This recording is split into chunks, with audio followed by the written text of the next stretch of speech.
अस्सलाम वालेकुम पाकिस्तान, आप देख रहे हैं स्पोर्ट्स बज़ में हुसैन लियाकत। और आज हम बात करेंगे पाकिस्तान वर्सेस अफगानिस्तान सीरीज़ के क्या कुछ आउटकम्स निकले हैं। और कल भी हमने आखिरी मैच के हवाले से बात की थी, लेकिन आज ओवरऑल सीरीज़ के हवाले से बात करेंगे। और जिस लिए ये स्क्वाड भेजा गया था, क्या वो जो तजर्बात किए गए थे वो कामयाब हुए या नहीं। इसके अलावा पाकिस्तान क्रिकेट बोर्ड ने, आपको पता है कि चंद दिन पहले ही कोच के लिए जो मिकी आर्थर हैं उनको एज ए डायरेक्टर रखा गया था, और उनके साथ बताया गया था कि यासिर अराफात को एज ए अबूरी कोच रखा जाएगा, जो भी रखा जाएगा। लेकिन अब जो है यासिर अराफात का नाम बिल्कुल जो है वो गायब हो चुका है। यासिर अराफात भी हमारे साथ एक सेगमेंट में मौजूद होंगे, लेकिन इस वक्त हमारे साथ मौजूद हैं Shakir Abbasi, senior sports journalist हैं, इस्लामाबाद से इनका ताल्लुक है। और कराची से हमारे साथ मौजूद होंगे शुएब जट साहब। शाकिर भाई, अफगानिस्तान वर्सेस पाकिस्तान सीरीज, इसके आउटकम्स क्या निकले हैं और क्या आप समझते हैं कि ये कामयाब तजर्बा हुआ? देखें, बहुत शुक्रिया स्नेह मुझे शो में बुलाने के लिए। मैं यहाँ बैठ के एक बात मैंने पहले भी की थी इस सीरीज़ से पहले कि यह सीरीज़ पाकिस्तान के हक़ में किसी सूरत नहीं जाएगी। जिस तरह की हम जब हम एक्सपेरिमेंट कर रहे होते हैं, और ये सीरीज़ वाकई एक्सपेरिमेंट था उस नौजवान टैलेंट को जिसने PSL में कारकर्दगी दिखाई, और एक हाइप बन गई थी कि पाकिस्तान क्रिकेट बोर्ड PSL के परफॉर्मर को मौका दे। ये इतनी इंपॉर्टेंट सीरीज़ नहीं है, तो इसमें जो है वो सीनियर्स को रेस्ट किया जाए और नए टैलेंट को मौका दिया जाए। तो वो वही माइंडसेट था, और उस माइंडसेट के साथ जब आप जा रहे थे अफगान टीम और ख़ासकर T20 में, तो वो one of the best teams में मैं उसे शुमार करता हूँ। और फिर अपनी कंडीशन जो उनकी शारजाह होम सीरीज़ वो कर रहे थे, उस कंडीशंस में ऐसा ही रिज़ल्ट जो है वो मैं तवक्को कर रहा था। शुक्र है कि 3-0 नहीं हो गया, वरना जिस तरह का हमारी टीम कम्बिनेशन था बिल्कुल नया। आप देखें ना, आप पहले ही मैच में 4 लड़कों को जो है वो डेब्यू करा देते हैं, और पूरी महल टीम की एवरेज एज जो है वो अंडर 25 थी। बिल्कुल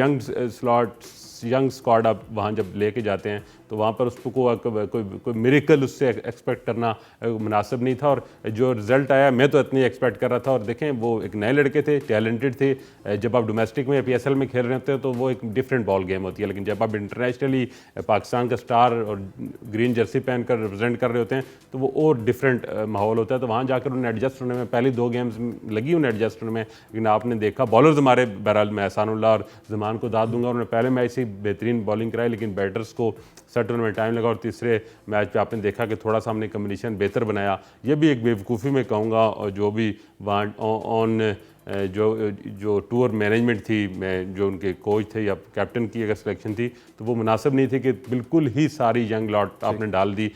जब आपने इफ्तिखार को डाला, थोड़ा सा एक्सपीरियंस आया, अच्छी मिडल में उसने इनिंग्स बिल्ड की और एक अच्छा टोटल दे के आप तीसरा मैच जीत गए। तो अगर आप कहेंगे टेक अवेज क्या है, तो takeaways Saim Ayub is a brilliant talent उसको सामने आया।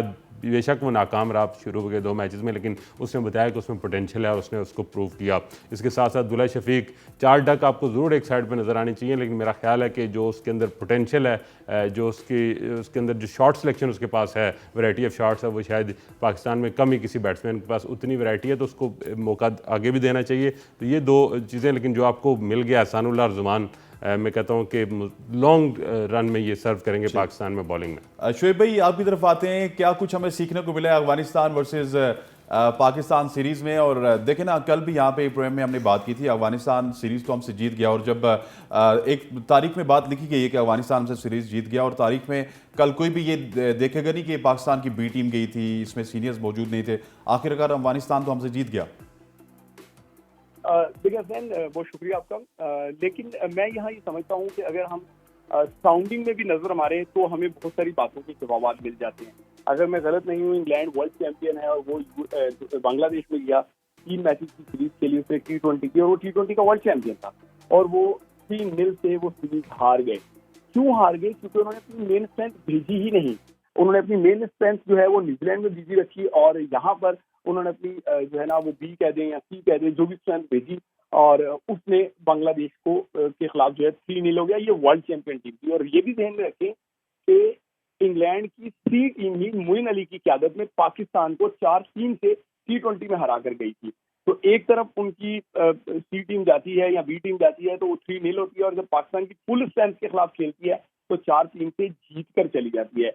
पहले तो ये समझने की जरूरत है। तो इसलिए मेरे ख्याल से अगर सीरीज हाथ से चली गई तो इस पे वावेला नहीं मचाना चाहिए। नौजवानों को मौका मिला। हाँ, ये मैं शाकिर से बिल्कुल एग्री करूंगा कि वो मौका क्या दुरुस्त अंदाज में दिया गया या उनको झोंक दिया गया। कप्तान मैनेजमेंट उनसे जवाब तलबी होनी चाहिए। कप्तान से तो इससे भी जवाब तलबी होनी चाहिए कि जाने से पहले वो कहने लग गए कि मैं वजीर हूँ, बादशाह सलामत। भाई वजीर ने जब आपको क़यादत दे दी तो फिर आपने क़यादत करनी है। इसी तरीके से वहां पे सीरीज हारने के बाद मैं समझता हूँ कि काबिल गिरफ्त बयान है कि आपने ये बयान दिया आपके कप्तान ने कि जी अब पाकिस्तान को या लोगों को समझ आ रहा होगा कि बाबर और रिजवान की क्या कदर है। वैसे और इस बयान की तुक नहीं थी। तो बिल्कुल ये ऐसी बातें हैं जिससे आपको पता चलता है कि नौजवानों को वहां प्रेशराइज रखा गया।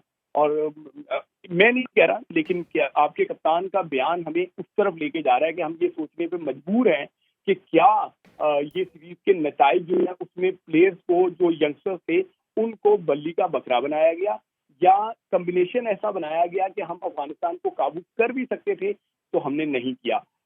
यकीनी तौर पर मैं ये नहीं कह रहा कि कोई डेलिबरेटली मैच लूज किया, लेकिन एक्सपीरियंस और यंगस्टर्स का एक कॉम्बिनेशन बना के एक बेहतर टीम स्टैब्लिश की जा सकती थी, वो नहीं की गई। शान मसूद को देखें, कोई भी मैच नहीं खिलाया गया, इफ्तिखार को आखिर मैच खिलाया। इसी तरीके से आप देखें ना, अगर आजम फेल हुआ तो हारिस भी फेल हुआ जब आजम को ड्रॉप नहीं किया था। इसी तरीके से अब्दुल्ला शकीक 4 मैचेस में ड्रॉप हो चुके हुए थे।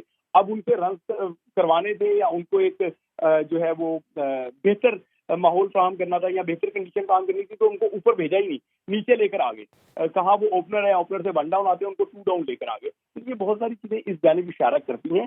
क्रिकेट बोर्ड का एक बहादुराना फैसला था, लेकिन मैनेजमेंट की कमजोर अप्रोच की वजह से हमें वो नताइज नहीं मिल सके। लेकिन उसके बावजूद जिस तरीके से साइम ने आखिरी इनिंग में बारी ली, इसके अलावा एहसानुल्लाह की जितनी तारीफ की जाए कम है।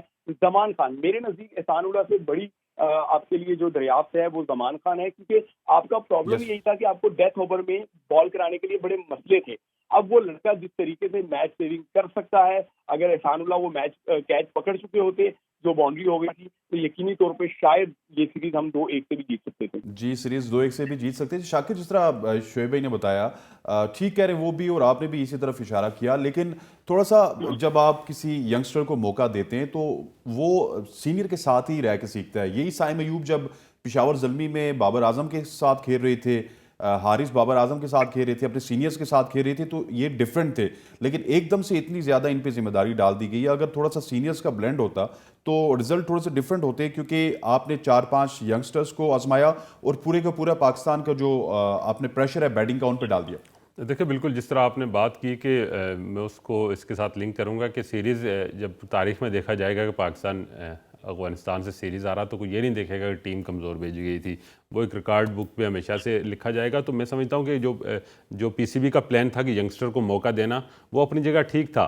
लेकिन जब हम ऑन टूर एक सिलेक्शन कमेटी मौजूद होती है, उसके पास तमाम ऑप्शंस मौजूद होते हैं, और यही एक राइट तरीका है आपको नए टैलेंट को जो है वो, अगर वाकई आप उनके साथ मुखलिस हैं और उनको वाकई एक मौका देना चाहते हैं, तो ये कि उनको सीनियर्स के साथ खिलाया जाता है। तो अगर ये जिस तरह आपने कहा कि साइम जब बाबर के साथ खेलता रहा पीएसएल में, तो वो भी बड़ी एक एग्रेसिव बॉलिंग के सामने खेलता रहा और बेहतरीन परफॉर्म किया। वहाँ उसको अगर मैं समझता हूँ शान मसूद का अगर साथ होता, जो दस्तियाब मटेरियल में वही दस्तियाब थे वहाँ, उनको कोई गाइड करने वाला साथ होता, वो मज़ीद बेहतर परफॉर्म कर सकते थे। तो ये एक बड़ी एक समझ से भी बालातर है, और मैं समझता हूँ एक सीधी सीधी गलती है, या जानबूझ के की गई, या फिर उनकी कैपेसिटी जो वहाँ मैनेजमेंट भेजेगी उनकी इतनी थी कि उन्होंने टीम मौके पर जो फाइनल 11 सेलेक्ट किया वो ठीक नहीं किया। अगर इन प्लेयर्स का कम्बिनेशन बनाया जाता सीनियर जूनियर के साथ, और दो करके उनको अगर मौके दिए जाते और सबको मौका दिया जाता, तो मैं नहीं समझता कि इतनी बुरी तरह हमारे जिस तरह बाकी प्लेयर्स नए एक्सपोज हुए। मैं एक बार फिर यही कहूँगा कि जो तारीफ़ करनी चाहिए एहसानुल्लाह की ज़बान की वो बनती है।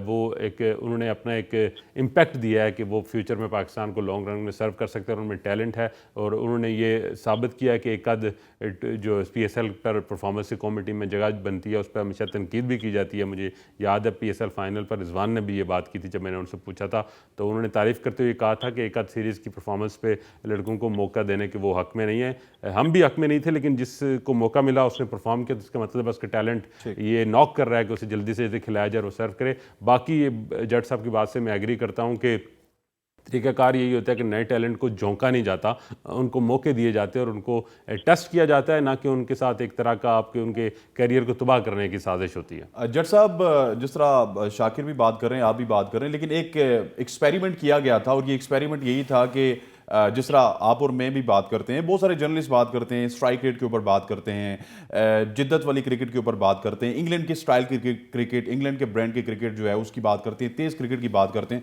वो सारा कुछ हमें फेल होता हुआ नजर आया। ना स्ट्राइक रेट इंप्रूव हुआ, बल्कि तैयब ताहिर और जो लड़के हैं उनको देखे तो ये लगा कि बाबर आजम और रिजवान इनसे अच्छा खेलते हैं, अच्छे स्ट्राइक रेट से वो खेलते हैं और अच्छे स्ट्राइक रेट से इनिंग्स बिल्ड करते हैं। सो ओवरऑल ये तजर्बा फेल हो गया। नहीं, मेरी राय इससे जरा मुख्तलिफ है हसनैन। मैं ये समझता हूँ कि तजर्बा फेल नहीं हुआ। आपको ये समझना चाहिए कि चलें, आपकी बैटिंग लाइन में तो ऐसे बैट्समैन नहीं मौजूद थे जो इतने हाई स्ट्राइक रेट के साथ स्कोर करें। तो लेकिन अफगानिस्तान की, मैं इंटरनेशनल क्रिकेट की बात कर रहा हूँ, अफगानिस्तान की तो एक्सपीरियंस टीम थी, उन्होंने क्यों नहीं फिर रनों के पहाड़ खड़े कर दिए? भाई ये समझने की जरूरत है कि वो विकेट ही इतनी मुश्किल थी, वो विकेट ऐसी थी जहां पे लो स्कोरिंग गेम्स होने थे। जब लो स्कोरिंग गेम्स होते हैं तब स्ट्राइक रेट ऑटोमेटिकली नीचे चले जाती है। आप देखें ना, जो उनके बल्लेबाज हैं, कौन सा बल्लेबाज जो है वो बड़े स्ट्राइक रेट के साथ आपको बारी लेता हुआ नजर आया? अगर उनका रहमानुल्लाह गुरबाज जो सेकंड टॉप स्कोरर था, और आपका इमाद था, इमाद गालिबन 98 का स्ट्राइक रेट था, रहमानुल्लाह गुरबाज का 101 का स्ट्राइक रेट था। इसके अलावा भी अगर आप जाके देखेंगे तो आपको स्ट्राइक रेट वहां पे जिन्होंने स्कोर किए हैं या टॉप 5 में हैं, तो उनके स्ट्राइक रेट आपको सबके, मैं किसी एक की बात नहीं कर रहा, चाहे पाकिस्तान हो चाहे अफगानिस्तान हो, 120 प्लस किसी का भी नहीं गया। तो ये बात समझने की जरूरत है कि स्ट्राइक रेट एग्जिस्ट करता है, लेकिन साथ विकेट को भी देखा जाता है। अभी शाकिर ने बड़ी अच्छी बात की कि पिंडी में इन्होंने बड़ा अच्छा खेला, बिल्कुल सामने बॉलिंग भी तगड़ी थी, लेकिन ये भी समझने की जरूरत है कि बॉलर भी अच्छे थे, बल्लेबाज भी अच्छे थे, विकेट ही उसका बेड़ा गर्क हुआ था। बिल्कुल एक छोटी मतलब खराब सी विकेट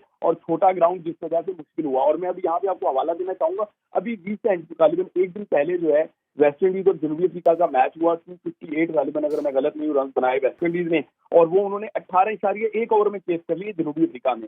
वहां जनूबी अफ्रीका के पास कोई माठी बॉलिंग नहीं थी, बहुत तगड़ी बॉलिंग थी, ठीक है ना, लेकिन क्या वजह थी? या वेस्ट इंडीज के पास कोई एवरेज बॉलर नहीं थी, बेहतर बॉलिंग थी। वजह क्या थी कि वो विकेट इतनी फ्लैट थी, ऊपर से उनकी बाउंड्री गालिबन 55 या 57 के करीब थी, क्योंकि वो छोटा ग्राउंड है, तो इस वजह से रन बने। तो यही मामला यहाँ पे हो रहा था। अब जब आप शारजा चले गए, एक तो आपको विकेट मुश्किल मिल गई, फिर दूसरा आपको बाउंड्री 75 की मिल गई। तो आप 60-62 पे स्कोर करते करते 75 पे जाके खेलेंगे, तो फिर आपके स्ट्राइक रेट खुद ब खुद नीचे गिरेंगे। विकेट का भी कसूर, बाउंड्री भी बड़ी होगी। तो ये सारी चीजें हमें समझने की जरूरत है। बहुत सारे लोग जो है ना, वो, मैं आपको बता दूं, जिस तरीके से आपके कप्तान ने ये बयान दे दिया कि जी सीरीज हारने के बाद बाबर और रिजवान की नजर होगी, इस तरीके से पेड मुहिम चलाई जा रही है। माइट भी शाकिर से एग्री करें या ना करें, पेड कंपेनर जो है वो ये कंपेन सर आपको मैंने 10 दिन पहले कह दिया था कि पीआर कंपनीज लगी हुई हैं, आप उस जी दिन जी भी आप एग्री कर रहे थे। पीआर कंपनीज होती हैं जी सर जी पीछे। बिल्कुल। मैं इसमें बस अपनी बात फिनिश करूंगा कि उसमें उन पेड कंपनीज को, यकीन करें, मुझे अफसोस हो रहा था, मुझे बहुत ज्यादा अफसोस हो रहा था, बल्कि पूरी एंटायर नेशन को अफसोस हो रहा होगा कि ये कौन लोग हैं यार, ये सिर्फ ये कह रहे हैं कि पाकिस्तान हार गया, अब 2 लोगों की कदर है। मतलब 2 लोगों के लिए आप पाकिस्तान की शिकस्त को जो है ना वो बढ़ा चढ़ा के पेश कर रहे हैं। भाई समझना चाहिए कि पाकिस्तान ने मॉडर्न डे क्रिकेट में कदम पहला बढ़ाया था। उस कदम बढ़ाने के साथ उनका गलत फैसला ये था कि एक बुज़दिल कप्तान रखा, जो जाने से पहले ही अपने आप को कप्तान नहीं मानता, और एक ऐसा कोच रखा जिसके स्टेक पे कुछ भी नहीं है। मतलब आपने उसको इंटरनेशनल का एक्सपीरियंस दे दिया। जब वो ए टीम के साथ जाना था, मोहम्मद यूसुफ, जिन्हें क्रिकेट बोर्ड खुद इशारे दे रहा था कि वो हेड कोच बन के जाएंगे इंटरम के, और वो पाकिस्तान टीम के साथ 2 साल से बैटिंग कोच की हैसियत से भी काम कर रहे थे। अब आपने उनको सडनली किसी को खुश करने के लिए मोहम्मद यूसुफ की जगह जो है वो अब्दुल रहमान को बना दी, जबकि ये बनता ही नहीं था। जट साहब, जहाँ पर इस सीरीज में नए टैलेंट को मौका दिया गया है, इस तरह नए कोचेस को भी मौका दिया था, आप उसको उस तरह क्यों नहीं लेते कि कोच को भी जो है वो एक टैग लगा दिया गया कि वो अब अपने साथ साबिक पाकिस्तान कोच लिख सकेंगे? यार ये आपने बिल्कुल सही कहा, मेरी गलती हो गई भाई, मैं अपने बात माफी लेता हूँ। अच्छा शाकिर, ठीक हो गया। अच्छा Shakir, there is hell of difference between league cricket and international cricket. देखा कि लड़के एक्सपोज होते हैं, और आपको पता है कि थोड़ा सा लीग क्रिकेट का एक्सपोजर थोड़ा सा अलग है, इंटरनेशनल क्रिकेट का एक्सपोजर बहुत ज़्यादा अलग है, प्रेशर डिफरेंट होता है। और साइम अयूब को हमने देखा कि वो जो ऑफ स्टंप वाली बॉल है ना, उसमें थोड़ा सा फंसते हुए नजर आ रहे हैं। अब उनको वर्कआउट करना होगा, क्योंकि इंटरनेशनल क्रिकेट में तो आप एकदम पकड़े जाते हैं। देखें, अफगानिस्तान की जो बॉलिंग थी, आप मुजीब को ले लें, राशिद को ले लें, उन्होंने तकरीबन सारी पीएसएल खेली है। तो ये एक उनको एक सायम अयूब के लिए डिसएडवांटेज था कि वो उस बॉलिंग के खिलाफ आने जा रहे थे जो जहाँ उनके खिलाफ बॉलिंग हुई, उनको खेलते देख के गए, तो एक गेम प्लान उनके पास मौजूद था। उनकी वीकनेस ज़ाहिर है, एक नया टैलेंट है तो वीक शॉट्स भी उनकी हैं, तो उस पर उन्होंने मुझे लगता है काम करके उनको वहाँ ट्रैप किया। लेकिन पहले 2 मैचों में कोई ज़्यादा इंप्रेसिव ना नज़र आने वाले सायम अयूब ने तीसरे मैच में कोई प्रेशर नहीं लिया कि मेरी आखिरी गेम है, मैं क्या हो जाएगा। उसने अपनी नेचुरल गेम खेली और वो एबिलिटीज़ दिखाई जो उसमें थी और वो प्रूव हुई। और मैं समझता हूँ कि उसकी उस इनिंग्स ने हमारी तीसरी मैच के स्कोर को यहाँ तक पहुँचाया, एक अच्छा स्टार्ट दिया और हम वो एक वाइट वॉश या क्लीन स्वीप से बच गए। तो सायम अयूब को तवातर के साथ मौके देने पड़ेंगे, क्योंकि जिसने इंटरनेशनली प्रूव कर लिया, जिसने डोमेस्टिक की सारी सीरीज़ में प्रूव किया, तो उसको अब अगर आपने मौका दे दिया तो उसको ये नहीं है कि उसको एक टैग लगा दिया पाकिस्तान खेलने का, वो खेलने का, और उसके बाद उसे आप कहीं जो है वो डस्टबिन में डाल दें या किसी बॉक्स में बंद कर दें। ये जो टैलेंट है इनको आपको साथ लेके चलना पड़ेगा, बेंच पे रखें साथ, लेकिन साथ रखें ताकि ये ग्रो करे। जब भी मौका मिले आपको उन्हें मौका दें। शाकिर अब्बासी और शोएब जट हमारे साथ मौजूद हैं, डिस्कशन को कंटिन्यू जाता है। एक छोटी सी ब्रेक का, stay with us. Welcome back नाज़रीन। इससे पहले बात हो रही थी पाकिस्तान वर्सेस अफगानिस्तान सीरीज़ के हवाले से। स्टूडियो में हमारे साथ मौजूद है शाकिर अब्बासी और कराची से हमें ज्वाइन किए हुए हैं शोएब जट। और अब बात होगी यासिर अराफात के हवाले से। यासिर अराफात इस वक्त हमारे साथ टेलीफोन कॉल पे भी मौजूद है, लेकिन इससे पहले आपको बताते चलूँ कि यासिर अराफात को चंद दिन पहले पाकिस्तान क्रिकेट बोर्ड की जानिब से मिकी ऑथर की अदम मौजूदगी में इनको तमाम तर जिम्मेदारियाँ दी गई थी। ये अबूरी कोच भी थे, सारा कुछ था। लेकिन कल ही खबर जब आई है PCB की जानिब से, तो उसमें यासिर अराफात को यकसर बुला दिया गया। तो सबसे पहले चलते हैं यासिर भाई की जानिब। यासिर भाई बताइएगा, ये क्या कुछ माजरा हुआ? आप को पहले कोच अनाउंस किया गया, उसके बाद रातों रात अब खबरें ये आ रही हैं कि आपको वापस हटा दिया गया है, या आपका नाम ही नहीं है लिस्ट में? नहीं, ये बिल्कुल देखिए सिंपल सी चीज थी, बल्कि जो मैंने एक दो शुरू में इंटरव्यूज में बातें भी मैंने की थी। मैंने कहा कि मिकी ऑर्थर ने मेरे से खुद रब्ता किया। जहां तक आपने बात की ना पाकिस्तान क्रिकेट बोर्ड की, तो पाकिस्तान क्रिकेट बोर्ड ने तो मेरे से बिल्कुल भी रब्ता उनका कोई नहीं था, किसी से भी रब्ता नहीं था। लेकिन सर उनकी तरफ से डिनाइल भी नहीं आया। डिनाइल इसलिए नहीं आया कि उनको नाम तो गया था ना, मेरा नाम तो वहां पे आया था। मिकी आर्थर की तरफ से मेरा नाम आया था, recommendation. I am not sure उसने 2-3 नाम दिए होंगे, बीच में ये भी आया था, एलन डोनाल्ड का नाम चला था बीच में।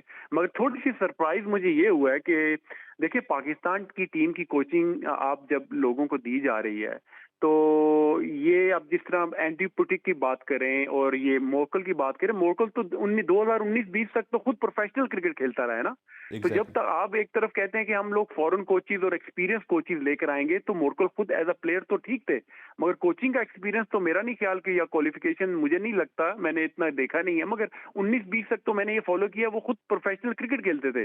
एंड्रू पुटिक की बात करें तो वो खुद देखें फर्स्ट क्लास क्रिकेटर रहे हैं, एक आधा कोई वनडे भी खेले हैं, मैच खेला सर टोटल, सिर्फ एक अंडर 15 वर्ल्ड कप मेरे साथ 96 में खेले हैं। 2019 का 2000 में ये अंडर 19 वर्ल्ड कप खेले पाकिस्तान में। 2099 में ये आए थे यहाँ पर अंडर 19 टीम के साथ, तो मैं तो इनके साथ खेला भी हूँ।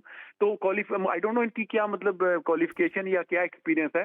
देखिए मैं आपको छोटी सी एग्जांपल देता हूँ। जब आप इंटरनेशनल लेवल की बात करते हैं, बड़ी टीमों की बात करते हैं, तो बांग्लादेश जैसी एक जो छोटी टीम है, उनकी मैं आपको बताता हूं, जो उनकी अंडर 19 टीम के कोच, अगर आपको याद हो पिछले दिनों जब टीम उनकी यहां पर आई थी, तो स्टुअर्ट लॉ उनके हेड कोच थे, वसीम जाफर इंडिया से उनके बैटिंग कोच थे। तो आप अंदाजा खुद कर सकते हैं कि जब आप जूनियर लेवल पे इतने अच्छे कोचेज लगाते हैं, तो इंटरनेशनल में उनके एलन डोनाल्ड या बाकी जो उनके कोचेज काम कर रहे हैं। तो मुझे थोड़ी सी हैरानगी ये हुई थी कि जब ये जो नाम अभी जो सर्कुलेट कर रहे हैं, अभी भी कंफर्म नहीं है, जो सर्कुलेट कर रहे हैं, तो उनका अगर एक्सपीरियंस देखा जाए या उनकी बाकी चीजें देखी जाए, तो मुझे लगता है कि अगर पाकिस्तान टीम के, अगर देखिए मैकेंजी की बात चल रही थी, पहले नाम चल रहा था, उसमें एलन डोनाल्ड का थोड़ा सा नाम चला, तो अगर इस तरह के लोग आते तो मुझे मुझे खुशी होती कि क्वालिफाइड और काबिल लोग आ रहे हैं। मगर ये दो जो नाम अब सर्कुलेट हो रहे हैं, थोड़ी सी मुझे हैरानगी और थोड़ी सी परेशानी भी हुई है। ठीक है शाकिर, आपकी तरफ आऊँगा, आपको भी कोई हैरानी परेशानी है? मुझे तो सबसे पहले ये खबर जब मैंने पढ़ी तो बड़ी हैरानगी हुई, और मैंने कहा यार कि एक पूरी, क्योंकि मिकी ऑथर के साथ यासिर भाई जिस तरह बता रहे हैं बात भी हो गई, और मिकी ऑथर आजकल जो है शोएब भाई की तरफ भी जाएंगे इसके बाद। आपको पता है वो जो कुछ कहते हैं वही होता है, लेकिन ये अचानक से क्या हो गया फिर? देखें, मुझे उस वक़्त बड़ी खुशी हुई थी जब मिकी आर्थर ने इनका नाम तजवीज़ किया था, और वो बड़ा लॉजिकल नाम था। यासिर अरफ़ात पाकिस्तान में बेपनाह क्रिकेट खेले, फिर इंटरनेशनली इंग्लैंड में बहुत ज़्यादा इनकी और इन्होंने खिदमात है, और कोचिंग की जो भी इंग्लिश क्रिकेट बोर्ड से जो एक लेवल 4 कोर्स किया हुआ है, वो कोर्स पीसीबी वाला कोर्स नहीं है कि जो जाके कर ले, वो एक प्रॉपर कोर्स है। और वो जो कोचिंग के लिए बॉक्स होते हैं ना पाकिस्तान में कोचिंग के लिए, वो तमाम बॉक्स टिक करते हैं। डोमेस्टिक खेले, पाकिस्तान खेले, और इंटरनेशनल एक्सपोजर बहुत ज़्यादा है यासिर अरफ़ात को। उन सारी चीज़ों को सामने रखते हुए एक कंप्लीट पैकेज था। और मैं इसको एक दूसरे एंगल से भी लेता हूँ। जब आप मिकी आर्थर या किसी भी फॉरेन कोच को रखते हैं, तो आपको उसके जो स्पोर्टिंग स्टाफ है वो बिल्कुल लोकल होना चाहिए। मैं सीधी सी बात करूँगा, यासिर अरफ़ात ने आके बॉलिंग कोच के तौर पर असिस्ट करना था। आपके पास एहसानुल्लाह आ गया, आपके पास ज़मान खान आ गया। मैंने एहसानुल्लाह से बात की, उर्दू सही नहीं बोल सकता, अंग्रेज़ी तो बहुत दूर की बात है। जिस बच्चे को या जिस लड़के को आपने ट्रेन करना है, ग्रूम करना है, उससे मिकी आर्थर या कोई मॉर्कल आके क्या ट्रेन करेंगे जो उसको लैंग्वेज नहीं समझा सकते। तो मैं इस तनाजुर से भी देखता हूँ कि यासिर अरफ़ात की इस टीम के साथ अभी भी वक्त नहीं गुजरा, अभी भी कोई डिसीजन नहीं हुआ। इसको बिल्कुल पीसीबी को वापस होश मैं यहाँ पे और भी ऐड करूंगा। जी जी जी यासिर भाई। उसमें देखिए बिल्कुल शाकिर भाई ने बिल्कुल ये अच्छी बात की कि एक तो एक एटलीस्ट मैं ना भी होता ना, कोई और भी होता, तो एक ब्रिज का गैप जो होता है ना, जो प्लेयर्स और कोचिंग स्टाफ स्पेशली, अब देखें अब सारे ही फॉरेनर्स आ रहे हैं, एक एटलीस्ट कोई ना कोई पाकिस्तानी कोच होना चाहिए था कि जो कि कम्युनिकेशन का जो इशू होता है, जो लड़के अच्छे तरीके से एक्सप्रेस या बात नहीं कर सकते अपने हेड कोच के साथ या बड़े कोचेस के साथ, तो एक बंदा एक एटलीस्ट पाकिस्तानी होना चाहिए था उस स्टाफ में। और दूसरी बात हाँ, और दूसरी बात यह है कि देखिए ये एक सवाल बनता है, आप मीडिया से आप लोगों का ताल्लुक है, बरादरी से आपका ताल्लुक है, आप जब प्रेस कॉन्फ्रेंस में बैठते हैं तो आपको ये एक सवाल एक बनता है कि वैलिड सवाल बनता है कि जो ये लोग आएंगे तो क्या गारंटी है कि ये आप पूरा साल, देखिए आप अपने कोचिंग करनी है पाकिस्तान टीम की, तो आपको अवेलेबिलिटी शो करनी पड़ेगी। आप ये नहीं होगा कि सिर्फ पाकिस्तान के टूर्स होंगे और आप अटेंड करके अगले दिन फ्लाइट पकड़ के चले जाएंगे। आपने डोमेस्टिक के मैचेस को आके देखना पड़ेगा। समर में जो आपके पास गैप आता है, देखिए लड़कों की जो सलाहियत है, जो गलतियां होती हैं, जो कोताहियां होती हैं, वो समर कैंप्स में ठीक की जाती है। स्किल लेवल जो होते हैं वो वहां पे ठीक किए जाते हैं। तो क्या गारंटी होगी कि ये लोग वहां पे अवेलेबल होंगे उस टाइम के लिए भी, अपार्ट फ्रॉम, और फर्स्ट क्लास के मैचेस जाके देखेंगे। और आगे जो देखें आपके लिए मुश्किल सीरीज जो टेस्ट सीरीज आ रही है, उसके लिए आपके बॉलर्स आपको चाहिए, फास्ट बॉलर ऐसे जो ऑस्ट्रेलिया में जाके बॉलिंग करें, परफॉर्म करें। तो ये एक बड़ा अच्छा एक वैलिड पॉइंट बनेगा आप लोगों के लिए। आप ये बात करिए जी बिल्कुल यासिर भाई, आपकी बात बिल्कुल इस हवाले से भी ठीक है। और मैं समझता हूँ कि जो सिर्फ ये एक बात रखने के ब्रिज करेगा या कम्युनिकेशन गैप को दूर करेगा, वो भी मुनासिब नहीं है। सिर्फ आपके पास वो, मैं जो आपको अगर देखता हूँ तो आपके पास डोमेस्टिक का बेपनाह जो है वो एक्सपीरियंस है। आपने बेपनाह क्रिकेट खेली पाकिस्तान को प्रेजेंट किया, और जो आप इंग्लैंड में काफ़ी अरसे से क्रिकेट खेल रहे हैं, फिर आपने एक प्रॉपर इस कोचिंग को एक कोच के तौर पर, एक प्रोफेशन के तौर पर अडॉप्ट किया, और लेवल 4 कोर्स किया आपने वहाँ से। ये सारी चीज़ें सामने रखकर फिर उसको मैं लाता हूँ कि आप एक ब्रिज का रोल भी प्ले कर सकते हैं। और मैं मिकी आर्थर को हमने रखा, कोच अपॉइंट किया, वो अभी तक टीम नहीं ज्वाइन कर सके। मॉर्कल के बारे में भी ये सुना, अगर वो आते भी हैं तो वो न्यूजीलैंड सीरीज के लिए दस्तियाब नहीं होंगे। तो ये सारी चीज़ों को इतना हमें मतलब फॉरेन कोचेस को इतना ही सर पे नहीं बिठाना चाहिए। जो हमारा अपना जो जायज़ और टैलेंटेड लोग हैं उनको प्रेफरेंस देनी चाहिए। ठीक हो गया शाकिर। और काफी देर से जट साहब खामोश हैं, सारी बातें सुन रहे हैं। जट साहब, आपका क्या पॉइंट ऑफ व्यू है इस हवाले से? मैं ये समझता हूँ कि पाकिस्तान के लिए मुनासिब नहीं हुआ, कोई अच्छा फैसला नहीं है कि हमने एक टैलेंटेड खिलाड़ी को, जिसको बतौर प्लेयर भी हमने ज्यादती की, मैं यासिर अरफात की बात कर रहा हूँ, पाकिस्तान ने बतौर उनके प्लेयर करियर को रिड्यूस किया, उनको वो मौके नहीं दिए, वो पूरी दुनिया में अपनी धाक बिठा रहे थे, और हमारे यहाँ वो किसी को समझ नहीं आ रहे थे। और समझ ना आने की एक ही वजह है, जो आज भी है, वो पुराना मर्ज भी था कि ये आ गया तो हमारी जगह कहाँ रहेगी, और ये मर्ज पुराना है, आज भी यही मर्ज चल रहा है। अब कोचिंग में भी मेरे ख्याल से ऐसा ही कुछ होने जा रहा है, क्योंकि यासिर अरफात जितना क्वालिफाइड पाकिस्तान में कोई भी कोच नहीं है। लेवल 4 कोचेस बहुत ज्यादा हैं। मैं ये नहीं कह रहा उनकी डिग्निटी पे या उनके स्किल पे शक नहीं कर रहा, लेकिन अगर मैं गलत नहीं हूँ, यासिर मुझे जो है करेक्शन कर सकते हैं, गालिबन इनका जो लेवल 4 है वो 2 साल पे मुहित था, ये हमारी तरह 2 हफ्तों पे मुहित नहीं था। तो यकीनी तौर पे ये पाकिस्तान के साथ वो हुआ। लेकिन मैं ये भी चाहूंगा कि यासिर अरफात क्योंकि एक बोल्ड इंसान है, बोल्ड कैरेक्टर है, तो इनको एक बार खुद भी अप्रोच अप करनी चाहिए। मिकी जी, आपने मुझसे राब्ता किया था, आप मुझे बता दें कि मैं आपके प्लान पे हूँ या नहीं हूँ, ताकि इसकी क्लैरिटी हो जाए। मैं आपको ये बात बता दूं, मैं बड़े बावसूख जराए से ये बात बता रहा हूँ कि यासिर अरफात का नाम फाइनल हो चुका था। ये तो मामला थोड़े से जी हो गए। बिल्कुल, मैं आपको एक जट साहब और मैं भी इसी वजह से कह रहा था ना स्टार्ट में कि इनका नाम फाइनल हो चुका था। और मैं आपको एक और इशारा दे दूं, अब जिसको पाकिस्तान टीम का हेड कोच बनाने जा रहे हैं, ये जून जुलाई के महीने उनके इंटरनेशनल करियर पे बहुत ज्यादा भारी पड़ने वाले हैं। एक इंक्वायरी जो है वो चल रही है, जिस बोर्ड के वो वर्ल्ड कप में हेड कोच रहे थे, तो वहां पे एक इंक्वायरी चल रही है, वो कंक्लूड होने वाली है। वो जैसे ही कंक्लूड होगी तो फिर मैं आपको बता रहा हूँ कि कहीं पाकिस्तान को इस हजीमत का सामना ना करना पड़े कि उसका एग्जिस्टिंग हेड कोच जो है उस इंक्वायरी की वजह से इंटरनेशनल क्रिकेट से बाहर हो जाए। ओह, बड़ी खबर दे रहे हैं शोएब जट साहब हमें। शाकिर आपकी तरफ आऊँगा, जिस तरह जट साहब और हमारी बात हो रही थी, क्योंकि इसके बाद मैंने यासिर भाई की तरफ भी जाना है। अब्दुल रहमान साहब की बात कर रहे थे कि उनको कोच लगा दिया गया, आपने कहा जी कि चले साबिक कोच तो अब लगाएंगे। अब एक तरफ आप अब्दुल रहमान साहब को इंटरनेशनल का एक्सपोजर दे रहे थे कि उनके पास डोमेस्टिक का एक्सपोजर था, लेकिन कोई क्रिकेट उन्होंने भी इतनी इंटरनेशनल नहीं खेली, और क्रिकेट मिकी ऑर्थर ने भी नहीं खेली, और एंड्रयू पैटिक ने भी कोई क्रिकेट इतनी इंटरनेशनल खेली नहीं। तो आप कर क्या रहा है पीसीबी? देखिए, अब्दुल रहमान साहब पे ज़्यादा बात इसलिए नहीं करेंगे कि बहरहाल वो डोमेस्टिक में काफ़ी अरसे से सर्व कर रहे हैं, परफॉर्म कर रहे हैं, और जो काफ़ी अरसा डोमेस्टिक में खेलता है, इस तरह की सीरीज़ में प्लेयरों को भी बाज़-औक़ात एक कैप दे दी जाती है। तो मैं उसी समझता हूँ कि उनको एज अ कोच भी एक टैग लगा दिया गया, पाकिस्तान नेशनल टीम को उन्हें रिप्रेजेंट किया, तो शायद उनको ऑनर कर दिया गया उनकी जो डोमेस्टिक में एक लॉन्ग सर्विंग है उनकी, उसको देख कर। लेकिन यासिर अरफात के केस को अगर सामने रखें तो एक बेहतरीन चॉइस देखिए।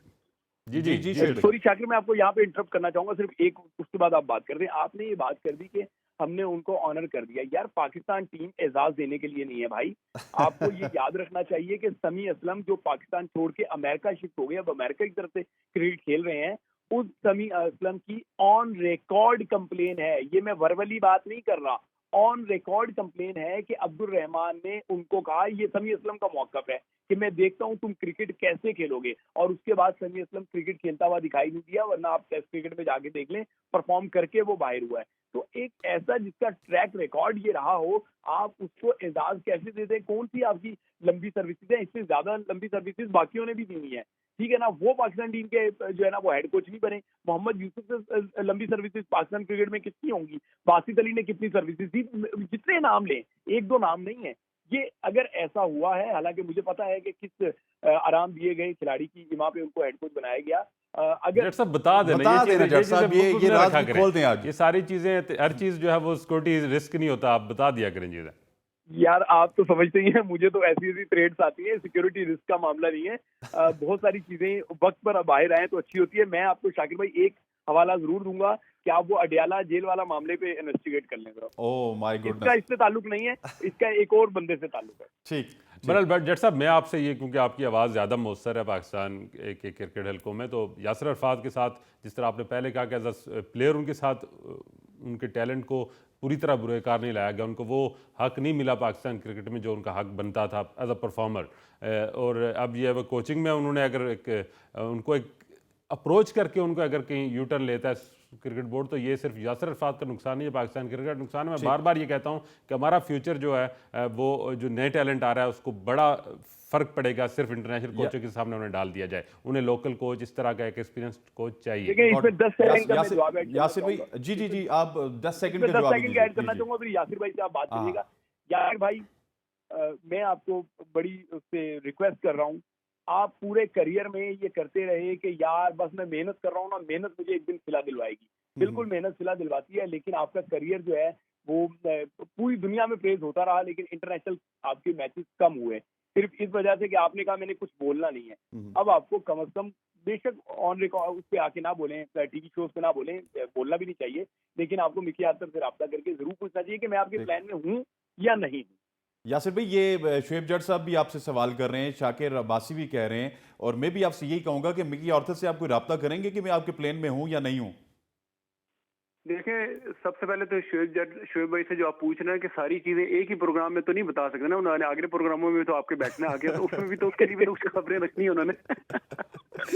अच्छा, और दूसरा मिकी आर्थर का देखें फीडबैक मुझे यही मिला था कि देखें उन्होंने दो चीजें कही थी कि एक वो, इसलिए मैंने शुरू में आपको कहा ना कि वो कह रहे हैं कि उनको एक्सपीरियंस कोच चाहिए, ठीक है। एक तो फिर वो मैंने हैरानगी की बात की, मैंने कहा अगर ये एक्सपीरियंस है जिनको खुद 2 साल 3 साल कोचिंग में आए हुए हैं, मोरकल की बात कर रहा हूं, और दूसरा ये बजट की, देखिए बजट का भी उन्होंने कहा ना, के बजट का इशू है। तो मैंने जो शुरू में आपके प्रोग्राम में बात की थी ना कि जब आप इन चीजों पे आ जाते हैं ना, बजटिंग पे, आप फजूल किस्म के खर्चे, टूर्नामेंट्स और इधर उधर के आप पैसे लगा देते हैं। आप एक काबिल, एक क्वालिफाइड बंदा नहीं रखेंगे, उसके बजाय अगर 5 बंदे हैं। अब एग्जांपल मैं आपको दे देता हूँ, कराची एयरपोर्ट पे या किसी भी एयरपोर्ट पे आप जाते होंगे, आपको एक्सपीरियंस हुआ होगा, 15 बंदे बोर्डिंग पास बनाने के लिए खड़े होते थे, उनसे बोर्डिंग पास निकलता नहीं था।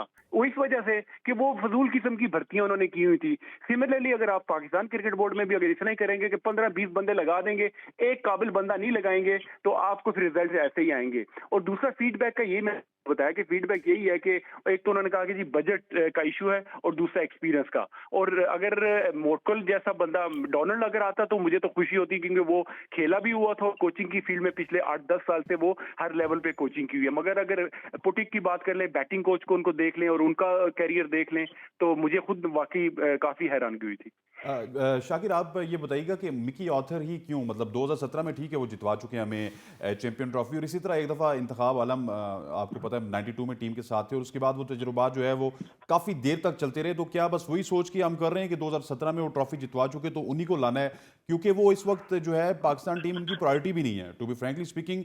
वो उनका एक काउंटी के साथ मुआहिदा चल रहा है और वो उसको ज़्यादा ऑनर करना चाह रहे हैं इंस्टेड ऑफ पाकिस्तान। बिल्कुल आपने ये बात सही की कि पाकिस्तान के लिए उनका इतना इंटरेस्ट नहीं है, पाकिस्तान ज़्यादा उनके लिए दीवाना हुआ चाह रहा है। लेकिन जो मेरा अपना एक नुक्ता नज़र है, मुझे लगता है कि नजम सेठी जो चेयरमैन क्रिकेट बोर्ड हैं, उनकी ज़्यादा कोई कंपेटेबिलिटी है उनके साथ, कोई वर्किंग रिलेशन शायद उनको बेहतर रहा है उनका माजी में, तो वो उस अपनी एक रिजीम को पूरी तरह से दोबारा बहाल करना चाह रहे हैं, जिस तरह उन्होंने बाकी लोग गवर्निंग बॉडी में लेके आए, तो उस सेटअप को बहाल करने के लिए शायद उनको लाना चाह रहे हैं। तो उनकी सुई वहाँ अटक गई है। मैं इसके हक में नहीं हूँ। मेरा ख्याल है अगर एक बंदा इंटरेस्ट नहीं है तो आप उसकी क्यों तरले मिन्नतें कर रहे हैं, और आप उसको पाकिस्तान जैसी एक बड़ी टीम का हेड कोच बना रहे हैं और वो दीगर इश्यूज़ को प्रायोरिटी दे रहा है, तो ये मेरा ख्याल है हमें उससे आगे बढ़ना चाहिए।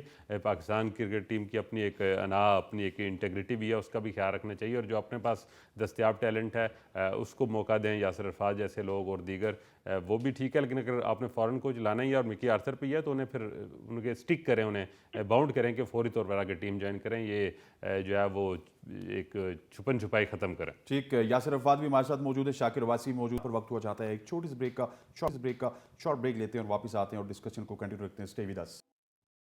Welcome back. प्रोग्राम में डिस्कशन चल रही थी कि पाकिस्तान क्रिकेट के कोचिंग स्टाफ के हवाले से यासिर अरफात भी हमारे साथ मौजूद हैं, शाकिर अब्बासी स्टूडियो में मौजूद हैं, शुएब जट हमारे साथ मौजूद हैं। सबसे पहले शुएब जट की जानिब जाऊंगा। शुएब भाई, ये बताइए कि पाकिस्तान में ना जिस तरह हम उनसे भी पूछेंगे, यासिर भाई जो इंग्लैंड में मौजूद हैं, पाकिस्तान में कोई पॉलिसी वजह नहीं है। आप देखें कि पिछला रिजीम था तो यहाँ पर सकलेन मुश्ताक थे, मोहम्मद यूसुफ थे, फिर मोहम्मद यूसुफ को अफगानिस्तान की सीरीज़ के लिए हेड कोच का एक लारा लप्पा लगाया गया, उसके बाद अब्दुल रहमान साहब आ गए। तो जिस तरह रिजीम चेंज होता है ना, कोई गवर्नमेंट चेंज होती है पाकिस्तान में, तो पूरा उखाड़ पिछाड़ हो जाती है, कोई फ्यूचर प्लान नहीं है। इससे तो आई थिंक टीम में भी काफ़ी इफेक्ट पड़ेगा।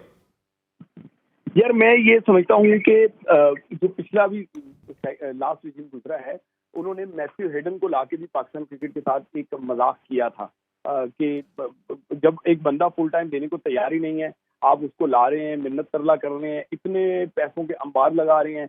वो तो लकीली हमारी टीम जो है वो अगले मरहले तक पहुंच गई, और हमें बिल्कुल नहीं भूलना चाहिए कि उसमें नीदरलैंड की अपसेट जो था जनूबी अफ्रीका से, उसके मरहूने मिन्नत था कि आप फाइनल तक पहुंचे थे, वरना उससे पहले आपकी परफॉर्मेंस कैसी थी। बिल्कुल सेमीफाइनल में आप अच्छा खेले, फाइनल में आप ऐसा नहीं परफॉर्म कर सके जैसी तवक्को थी आपसे।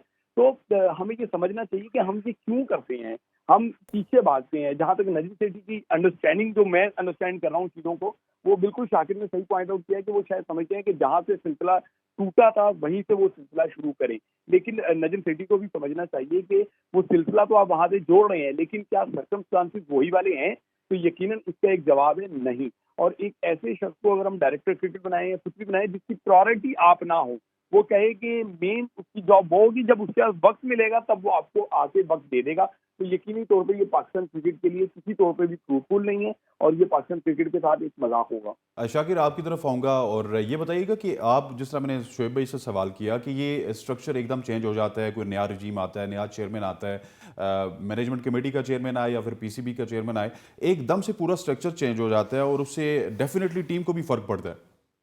मेरा ख्याल है पाकिस्तान क्रिकेट बोर्ड अब एक पॉलिटिकल एक ऑर्गेनाइजेशन के तौर पर डील कर रहा है। जब भी कोई वफाक में गवर्नमेंट चेंज होती है तो नीचे उनकी ख्वाहिश होती है कि वहाँ पर भी स्ट्रक्चरल तब्दीलियाँ लाई जाएँ। मैं इसके बिल्कुल ख़िलाफ़ हूँ। मैं समझता हूँ रमीज़ राजा भी कोई इतना गलत परफॉर्म नहीं कर रहे थे। एक क्रिकेटर, उनका अच्छा एक्सपीरियंस था और टीम भी ओवरऑल बोर्ड भी ठीक चल रहा था। क्योंकि उनके अंदर भी जो इन्फ्लुएंस था इमरान खान की अपना एक विजन था, तो वो ज़्यादा उसके अंदर इन्फ्लुएंस नज़र आ रहा था। लेकिन एक drastic changes Pakistan cricket board में और फिर उसका असर नीचे टीम तक भी जाता है, तो ये मुनासिब नहीं है। पाकिस्तान में क्रिकेट में हमेशा कहता हूँ कि क्रिकेट पाकिस्तान में स्पोर्ट्स नहीं है।